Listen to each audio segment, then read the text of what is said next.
Hi friends అందరికీ ఈ video కలువ పువ్వులు తామర పువ్వులు పెంచుకునే రైతులకు చాలా యూజ్ఫుల్ వీడియో అండి. అంటే ఎకరాల లెక్కన చెరువులు తీసుకుని పెంచుకుని దీనిని జీవనోపాధి చేసుకోవాలనే వారికి ఇది చాలా యూజ్ఫుల్ వీడియో అన్నమాట.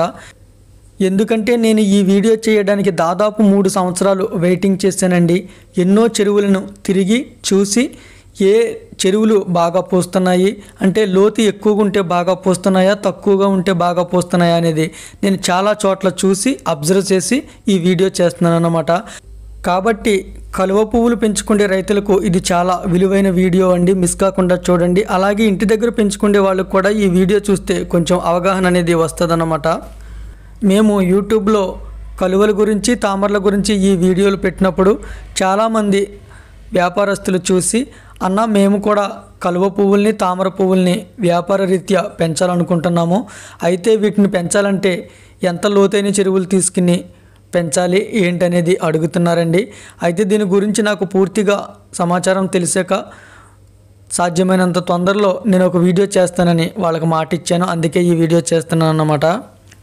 మేము పువ్వుల కోసం మా జిల్లాయే కాదండి, మా చుట్టుపక్కల జిల్లాలు కూడా తిరుగుతూ ఉంటాము. అయితే కొన్ని చెరువులు లోతు తక్కువగా ఉంటాయి, కొన్ని చెరువులు లోతు ఎక్కువగా ఉంటాయి. ఇదిగో ఈ పువ్వు చూడండి, ఒక లోతైన చెరువులోంచి తీసుకొచ్చాము, ఎంత బారుందో. అంటే దాదాపు 10 అడుగుల బారు ఈ పువ్వు ఉంటుందన్నమాట. అంటే అంత లోతులో నుంచి అడుగు నుండి ఇది పైకొచ్చి పోస్తుంది. ఇది దాదాపు 10 అడుగుల లోతు చెరువు అండి. మరి ఈ చెరువుని మేము అబ్జర్వ్ చేసినప్పుడు ఇది చాలా తక్కువ పువ్వులు పోస్తున్నదన్నమాట. ఎందుకంటే ఈ పువ్వులు ఆకులు 10 అడుగుల లోతులో నుంచి పైకొచ్చి పూయడానికి దాని దగ్గరున్న బలమంతా కూడా దీని కాడ భాగానికి సరిపోతుందన్నమాట.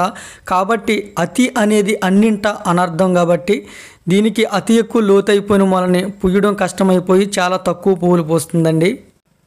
దీనిని బట్టి మనం ఏం అర్థం చేసుకోవాలంటే ఎక్కువ లోతున్నా కూడా దీనికి ఇబ్బందికరమేనని మనం అర్థం చేసుకోవాలండి.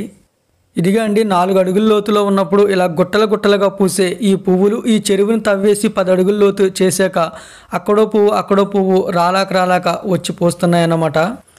మరి ఈ చెరువుని తవ్వేసినప్పుడు ఇందులో నుంచి దుంపలను తీసుకుని ఒక రైతు పట్టుకెళ్ళి ఇలా తన చేలోను చుట్టూరు గట్టుకట్టుకుని ఇలా చేలో వేసాడండి.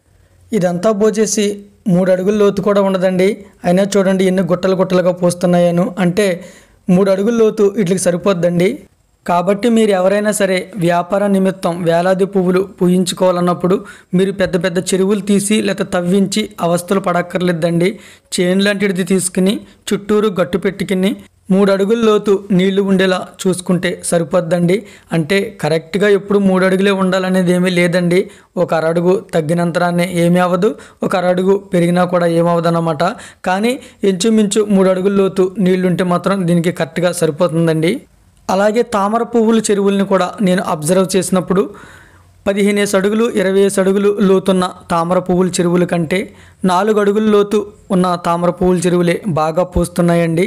అంటే కరెక్ట్గా 4 అడుగులనే కాదు, ఒక అరడుగు పెరిగినా తగ్గినా కూడా పర్వాలేదు, కానీ మరి 10 అడుగులు లోతైన చెరువుల కన్నా 4 అడుగుల చెరువులు మాత్రమే బాగా పోస్తున్నాయండి. కాబట్టి మీరు శ్రమపడి ఎక్కువ లోతు మాత్రం తవ్వించనక్కర్లేదన్నమాట. మీరు వీటిని సాగు చేయాలన్నప్పుడు ఒకటే గుర్తుపెట్టుకోండి, తామరలకైతే 4 అడుగులు, కలువలకైతే 3 అడుగులు అని గుర్తుపెట్టుకోండి. అంతేగాని పెద్ద లోతు దీనికి అవసరం లేదండి. మనం లోతు తవ్వించడం ద్వారా పైనున్న సేంద్రియం అంతా కూడా గట్టులోకి వెళ్ళిపోయి కింద బలహీనమైన మట్టి ఉంటుందండి. ఆ విధంగా కూడా మొక్కకు బలం సాలదన్నమాట. కాబట్టి మనం పైనే తవ్వించుకోవడం బెటర్ అన్నమాట. రెండవది, మీరు ఎప్పుడైనా చెరువు తవ్వించినప్పుడు పై మట్టి తీయించేసినప్పుడు లోపల మట్టిలో బలము ఉండదు. కాబట్టి పెంట మట్టి అంటే సేంద్రియ ఎరువుని చల్లి ఆ తర్వాత వాటర్ను పెట్టుకుని మొక్కలు వేసుకోవడం అనేది బెటర్ అండి. ఇంకా కోట్లాది కలవలు పూసే కొల్లేటి సరస్సు కూడా ఎక్కువగా 3 అడుగులు లేదా 4 అడుగులు అలాగే ఉంటుందండి. మరీ ఎప్పుడన్నా మొలకొస్తే ఒక 5 అడుగులకు చేరుతుంది, లేదా తగ్గిపోయి 3 అడుగులకి 2 అడుగులు అలా ఉంటుందండి. కాబట్టి ఎక్కువ లోతు వీటికి అవసరం లేదని మనం అర్థం చేసుకోవచ్చు అన్నమాట. మరి ఈ కలువలు తామరలు ఎక్కువ లోతున్న చెరువుల్లో పుయ్యవా అంటే ఖచ్చితంగా పోస్తాయండి. 10 అడుగులు 15 అడుగులు లోతున్న చెరువుల్లో కూడా పోస్తాయి. కానీ 3 అడుగులు 4 అడుగులు లోతున్న చెరువుల కంటే 10 అడుగులు 15 అడుగులు లోతున్న చెరువుల్లో పువ్వులు చాలా తక్కువ పూస్తాయండి. నేను 3 సంవత్సరాలుగా దీనిని గమనిస్తూ వచ్చాను కాబట్టి ఈ వీడియో చేస్తున్నానండి.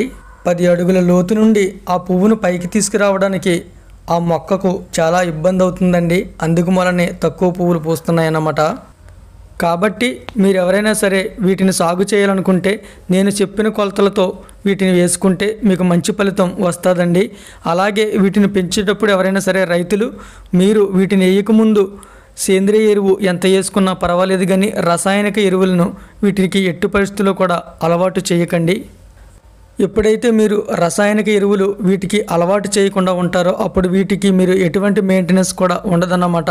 అంటే పురుగు మందులు కొట్టడం, పురుగులు పట్టడం, చీడలు పట్టడం, పేన్లు పట్టడం ఇట్లాంటివి సాధారణంగా రావు కాబట్టి మీకు ఎటువంటి అవస్థలు ఉండవండి.